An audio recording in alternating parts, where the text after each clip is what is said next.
certain topics that are off topic, that we cannot talk about.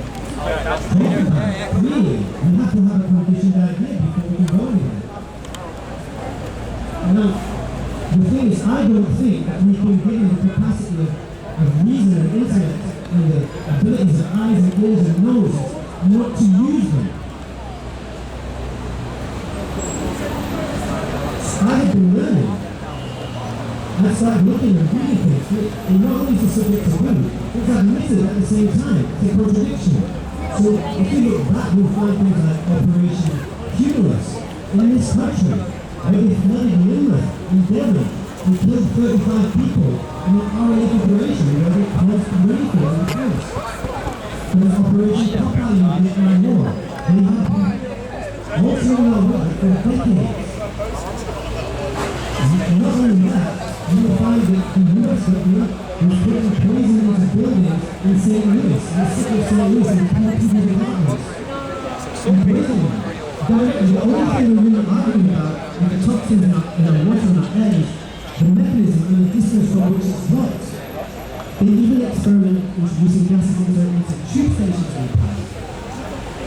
So, and if you look as well, as you look further into it, just to get the facts out of the way, the Beijing Olympics, they were spraying the sky to clear the rainfall so that the weather was modified to give them good weather for the Olympics. They do it as a matter of course in countries where they don't have enough rain. Cloud seeding, geoengineering, solar radiation management, these terms are out there. It's an open secret about which we are not allowed to talk.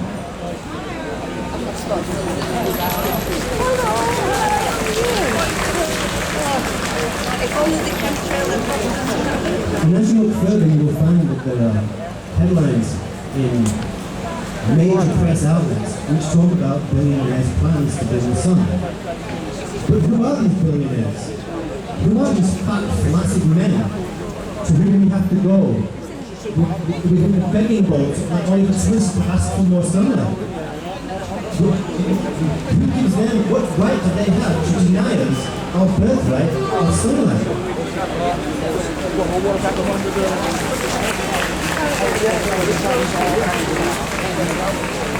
Now there is a term called reality privilege.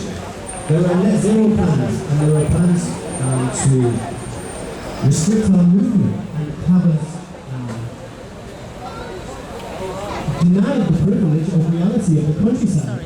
It makes you wonder whether they're going to add sunlight to us when they lock us in 15, corral us into 15-minute cities where we're overshadowed by tower blocks. Is sunlight going to be the privilege of the rich? Now, these men who do this, they are born men. It's ridiculous, but they have the covetous attitude of the poorest of paupers. They covet earthly goods like paupers, and yet they style themselves as princes of the powers of the air. These slug-like men would corrupt this Garden of Eden and make it of it a hell by meddling with the sky to break our connection with the heavens. That is what they are doing. They are literally geoengineering. The word geo means earth. They think it's within their remit to engineer the earth as though it requires their interference. It's as mad as one fish denying another fish water. It's as mad as one dog denying another dog its bark or its walk. We have seen, this might seem crazy, but we have seen in recent years that these people have denied people the outdoors. They have denied them sunlight and exercise. They have rationed people to an hour of daylight each day. These things may seem crazy, but we have lived through crazier times. And yet each and every one of us can resist this. Each and every one of us have ancestors who have run into hails of machine gun fire, who have run into hails of bullets and arrows, who have faced sword and steel, who have turned back in days on boats. We have people in our history, in our lineage, who have enjoyed peace and enjoyed family. these people who have that blood running down their veins, and these people see symbolic and sign it, so that that spirit can manifest in us. So what can we do? Our challenge is not as difficult in some ways.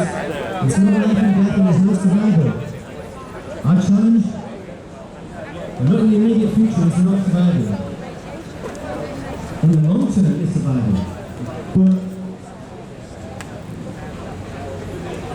it may be much more difficult because we are required to open people's eyes and change their minds. We have to get people to look truth in the eye. And the truth is that the weather is being changed and manipulated. And that they are trying to deceive us to believe that this is our fault so that we accept restrictions and imprisonment, incarceration.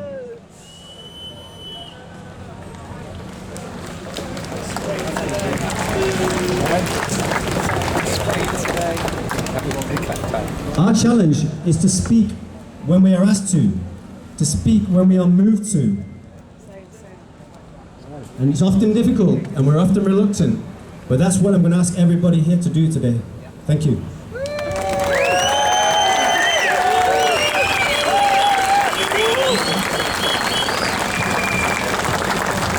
I'd just like to,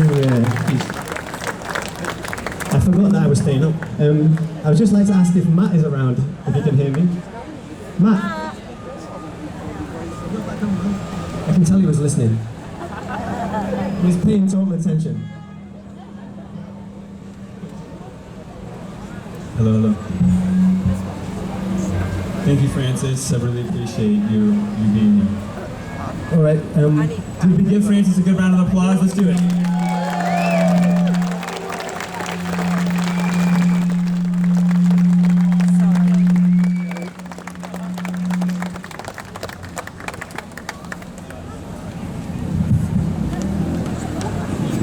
So we were speaking about, Matt's come a long way. He's organised this, he's gone to extra lengths, and yeah, let's show our appreciation for Matt first.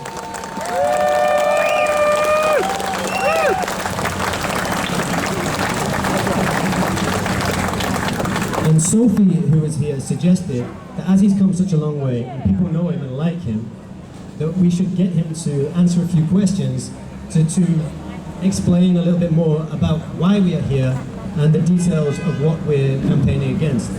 So the first question that we thought we'd ask him is, what is it that first drew your attention to geoengineering?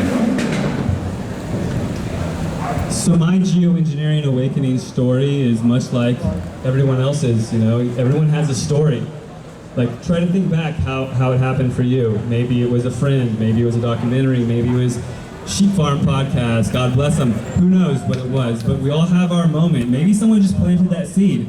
Maybe you walked by a rally or saw a sticker, like Francis said, and yes, I was listening, I love you, thank you. So, my story, which, you know, at the time, you don't think it's anything, right? You're just going through your life. I had moved to California. I'm from the States. And thank you all for welcoming me to your countries. It's just lovely to be here. It really is an absolute pleasure, and you've all been so lovely and kind. And even the police seem like they're being so sweet. So thank you for letting us have this rally. And keep the peace and all that sort of stuff. And we're only going to be here till like 4:30, so thank you for not busting it up. Yeah, your question. Yeah, sorry. I was in grad school, and I was lamenting on the phone to a friend, and I was there at the time. Oh, I just felt a raindrop. I was lamenting on the phone to a friend back home. I was 30 years old. Right now I'm 44. I was saying, these kids, I was back in college, right? University. I was like, these kids, they don't know anything about the truth. I try to tell them about 9/11, and they're like, mate, I wasn't even born yet. I don't really care. And I'm like, no, you need to know. It was an inside job. Right? The government did it, in case y'all don't know that.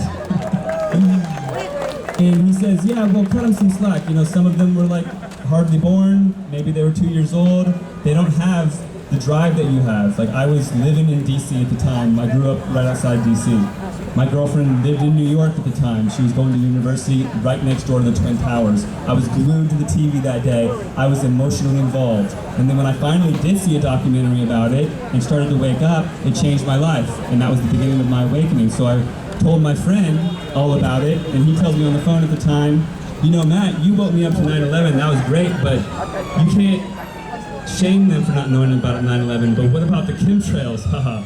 It's right in everyone's faces. And I say, what's that? This is a phone call with a friend. That's all it was. And he's not a truther, he's not an activist, he's pretty mainstream, this guy, right? I mean, during lockdowns, surely, God bless him, he's not like us, just to say that. But he planted the seed. And I said, what's chemtrails? This is about 12 years ago. And he said, Matt, you woke me up to 9/11, go look it up, bro. I go home, I type it in the computer, and I see these photos. Well, shortly thereafter, I'm working on a farm. I mean, I was working on a farm at the time, but shortly thereafter, I'm working on a farm, and we're in the midst of a catastrophic 4-year drought in Northern California, where we get a seasonal deluge every year. We usually get like 4 straight months of rain, and we hadn't had rain for 4 years. So my farmer, Paul, he comes out and he says, we're getting rain tomorrow, bring your rain boots, bring your rain jacket, we're gonna be harvesting all the pumpkins in the field so they don't rot. So I come to work, and where I lived was right on the ocean, and where I worked was right on the ocean. And we're out there with our rain gear, harvesting the pumpkins, and on the edge of this massive storm, we're supposed to get 100% chance of rain for a week. And on the edge of this massive storm, where all these storm clouds are coming in off the ocean, black storm clouds. We're about to get a deluge, you know, we're gonna get a week-long rain. All of a sudden, these planes showed up. And this is very rural Northern California, where we didn't have air traffic. Maybe one day on the farm, for a whole day, I'd see one plane fly over.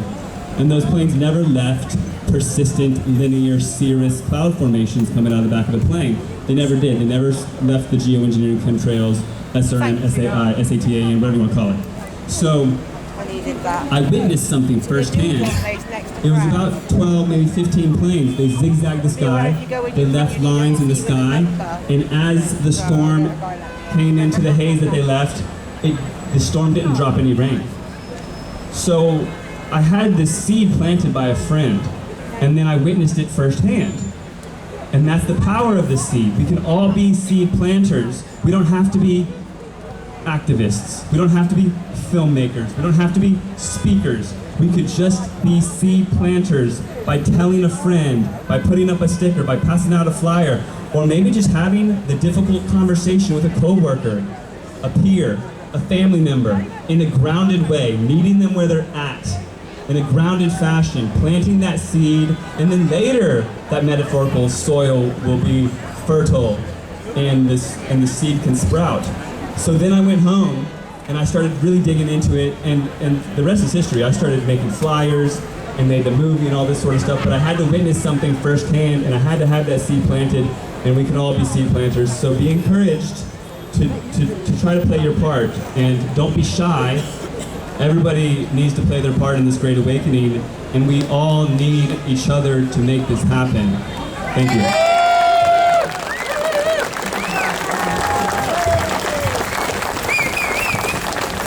So one of the questions that always comes up, Matt, is how do the people spraying us get away without suffering from the effects of the spraying? How do they avoid that? So I get this question a lot, like, why would they do that to themselves? That exact line, why would they do that to themselves, I've heard over 100 times, if not thousands of times, because it's like mentally you're like, why would they do that to themselves? Well, we're dealing with a new world order agenda where there's elite. I mean, even if the officers are listening, there's higher ups and higher ups and higher ups. The people in the middle, they're on a need-to-know basis. They're compartmentalized. They think that they're saving the world by blocking out our sun, you know. But the higher ups that are really in charge, they know it's being sprayed, when and where. They have med beds, they have blood transfusions, they have HEPA filters in their limos, they have doomsday bunkers. They have the resources to have the anecdotes, to be able to cleanse themselves of these things while we're here in the dark wondering what's being sprayed. We've got to test our soil, test our rain, test our food. Oh wait, and then finally we cross-reference the patents. Sorry, I call them patents. And I'll butcher aluminum a few times, bear with me, because we call it aluminum. But we test our things, we finally come up, oh, they're spraying aluminum, barium, strontium. Like, it takes us ages to even come up with that. But there's more in the spray. You know, we had some toxic fog come in over the winter, and people got sick, and it woke some people up. The more they do the spraying, the more people wake up. So it's like they can't keep people from waking up by doing what they're doing. This billboard right here, "We were liars," I want to point that out. We were liars. It's on the buses. It's real. Just saying. Okay, next question. You've got to rattle through it, there's more people on the top. Sorry. Yeah, people always ask as well, is it passenger planes?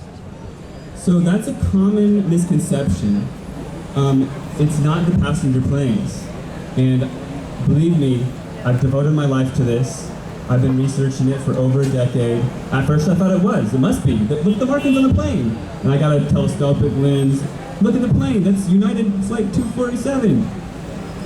If you were a trillionaire, and you had $1 trillion doomsday bunker, and you were in the New World Order Club, the Bilderberg Group, the Club of Rome, you know, whatever you want to call it, you would be very smart about this. Just think about it. They have these boardrooms, they come together, they plan this out for decades to keep us in the dark. There's a flight tracker app that people download, and then they look up and they're like, oh, that's flight number whatever, going over to Amsterdam. No, I'm sorry. The billionaires, trillionaires, the ones doing the spraying, they own those things. I mean, come on, would Bill Gates really let that thing exist? He would have bought it by now, like, just think about it, right? You mean the app there? You need to own the app, yeah. Yeah, so there's an app, there's a flight tracker app that you can get, and it can show you what the planes are, and then you can be like, oh, that's United Flight 246 going over to wherever, and that's doing the spraying, therefore the passenger jets do the spraying. And then sometimes there's maybe a whistleblower that says, oh, yeah, the pilots do the spraying or whatever. There's so much control in this narrative. I encourage people to trust your own discernment, trust your gut, but don't be fooled. Matt, so what are the planes then if they're not the planes on the tracker app? So it's top secret. Like, imagine, how come there's not 1 million people here today? Because the lies are so pervasive. There is military craft, primarily unmanned. There's drones.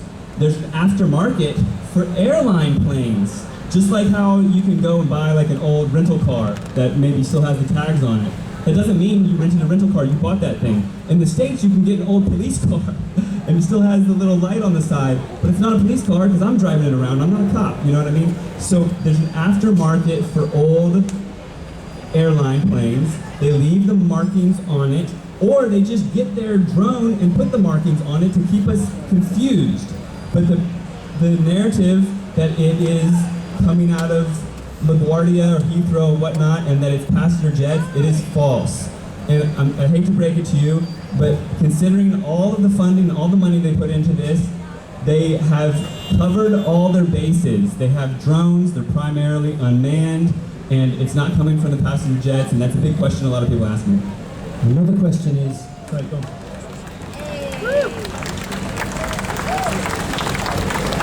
Sorry for jumping in.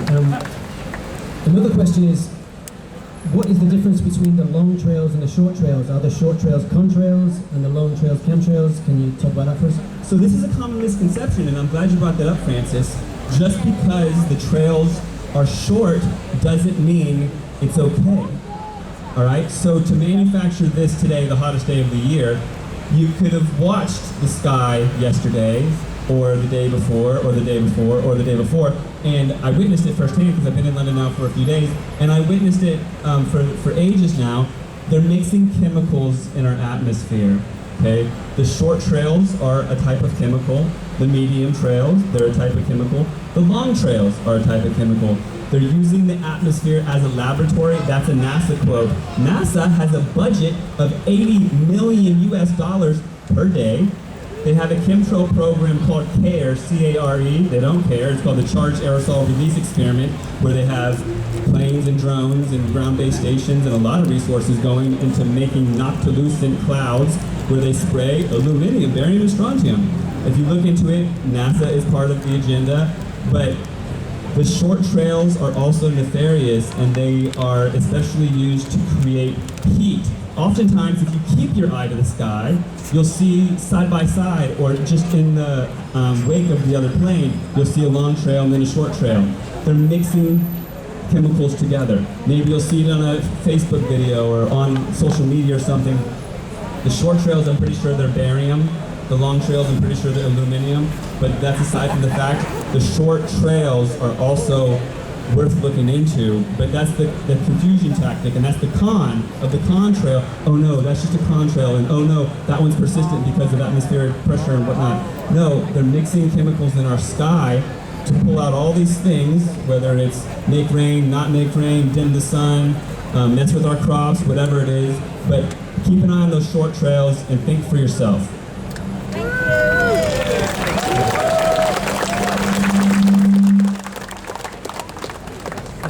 The last question is about, we've seen some extreme weather events, and we have the net zero agenda, and how do the chemtrails tie in with that from your experience of what you've been seeing, especially in the United States at the moment? So, in the United States at the moment, we have fires, which is part of the agenda. But even let's talk about today first. Today is the hottest day of the year. And how did they make it the hottest day of the year with their geoengineering? Well, every night I've witnessed in London, they come out and spray, and they have this chemical haze dropping and holding the heat from the day. So the first day will be 28, the next high. The next day will be 30, high. The next day will be 32, high. Today was supposed to be 33. I don't even think that's going to happen, but they'll say it. They'll say it. They'll just say it, and people will believe it, so that they can say, "Oh, look, global warming, climate change, bullets. We need to dim your sun. You're welcome." But they use the chemicals to create heat waves, or heat, hot days.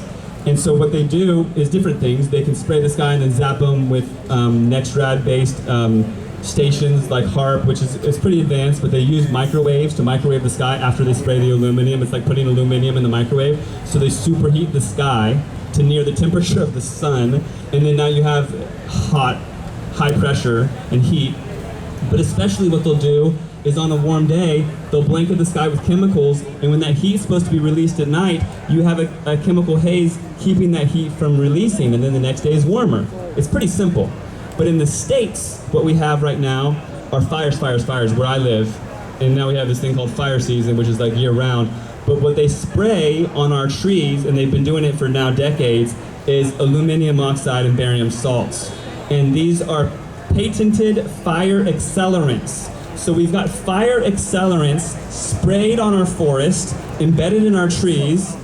That's not going to be good for forest fires. Also, what the aluminum does is it messes up the biology of the soil. It makes it highly alkaline. So the biological chemistry of the soil is not balanced, and then fungus and whatnot can grow, and the soil makes it so that the trees cannot be healthy. Also, the aluminum is a desiccant, so it's drying out the trees. And then it's also breaking down the immune system of these trees. And where we have tree die-offs that are even next to streams and rivers, and people are scratching their heads not knowing what's going on.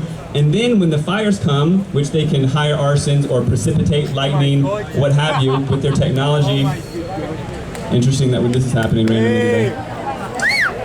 When the fires come, there is the technology to make rain on top of these fires, but instead they geoengineer wind on top of these fires. So look out for this in coming years, because Agenda 2030 involves making rain.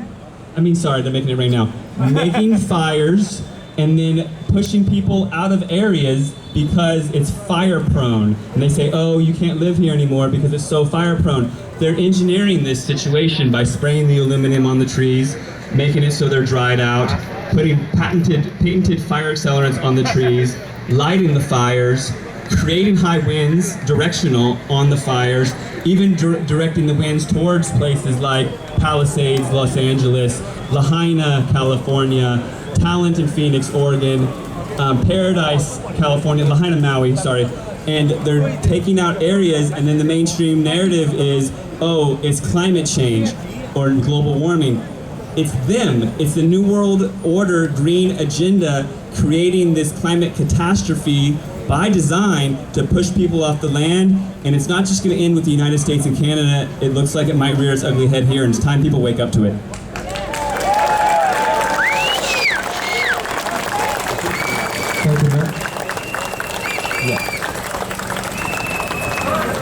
So please, if you have any more questions for me, I'm happy to answer them. I've heard it all. I've been on about 1,000 podcasts, and I'm pretty well versed in this topic. This is my passion. This is my life.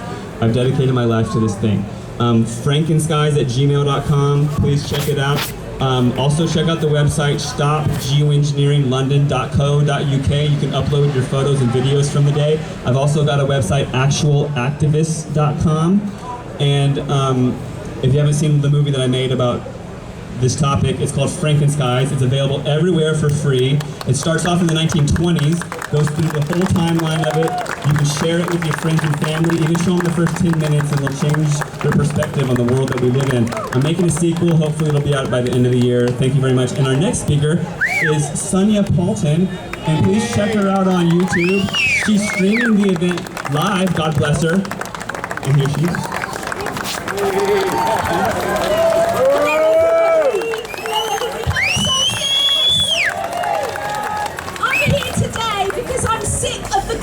Pissing on me and telling me it's raining! What gaslighting we've been subjected to. What an auspicious day today. I'm so grateful to see you all here today. Give yourself a round of applause! Amazing, amazing people.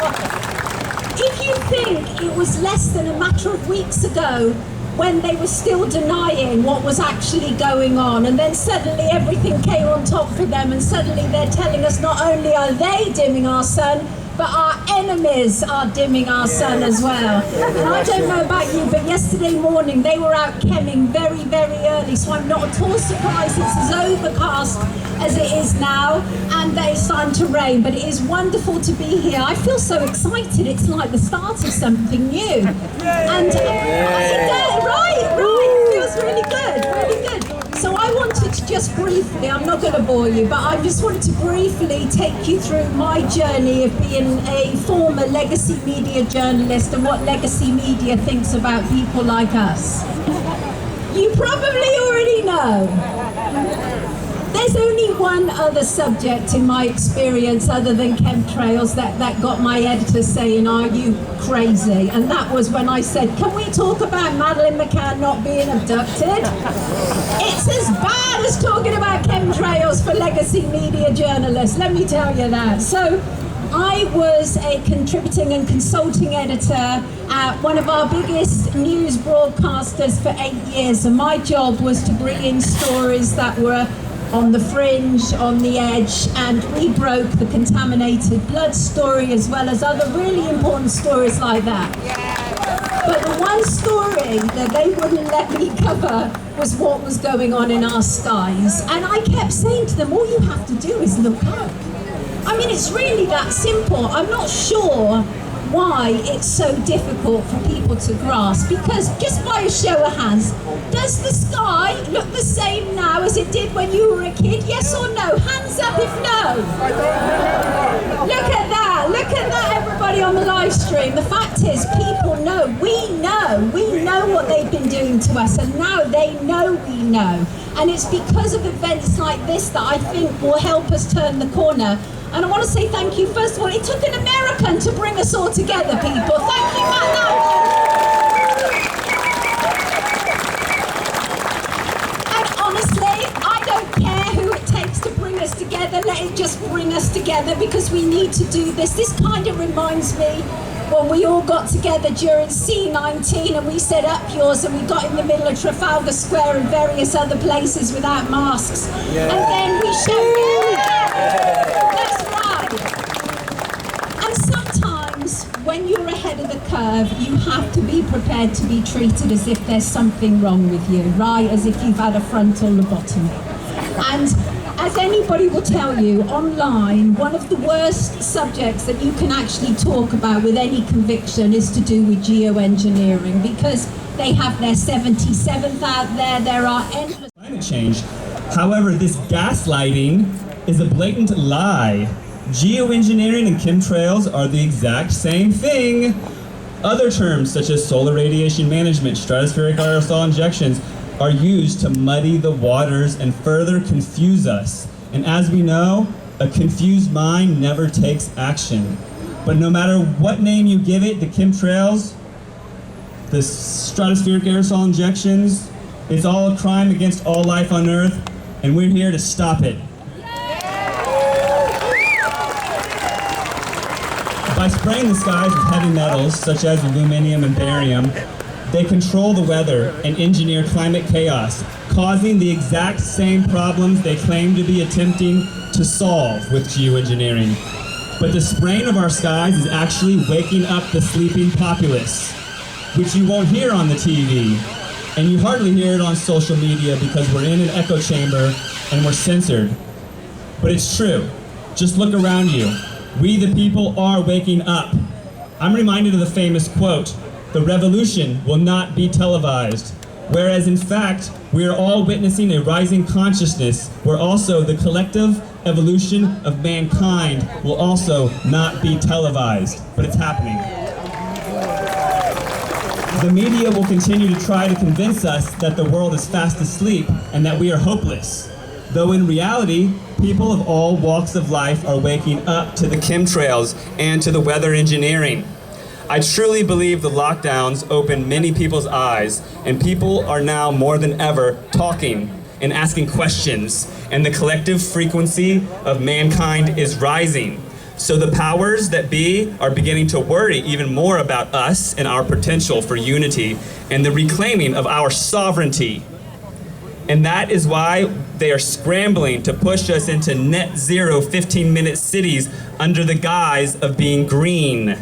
This agenda is not about being green, it's about one thing: control.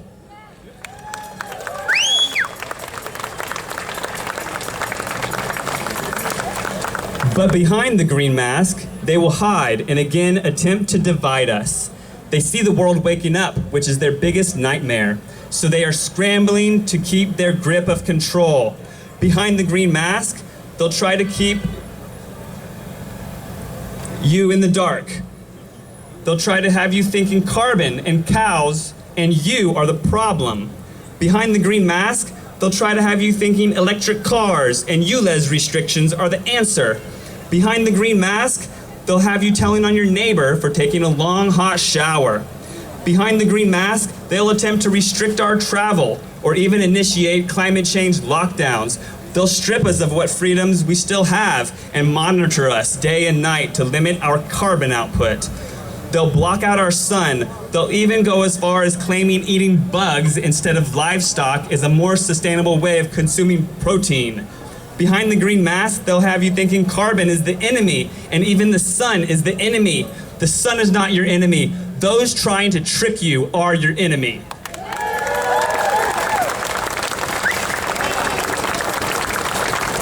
But the media keep many eyes blind to the world and blind to the lines in their skies. And the skies are in fact getting worse. The more they do the spraying, the worse and more volatile our weather gets. And then the more they can push their agenda onto those that are still sleeping. Problem, reaction, solution. We are stuck in a problem, reaction, solution paradigm. The real problem is geoengineering. The true solution, the real solution is to cease all geoengineering operations and to unplug your TV. They call it programming for a reason.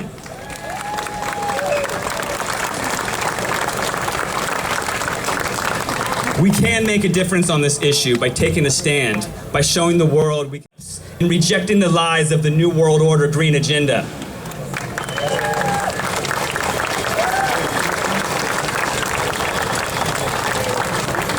As stewards of this earth, we must keep the hope alive, keep the memory of beautiful skies alive, and pass on to our children the fight for truth, just as our ancestors passed it down to us.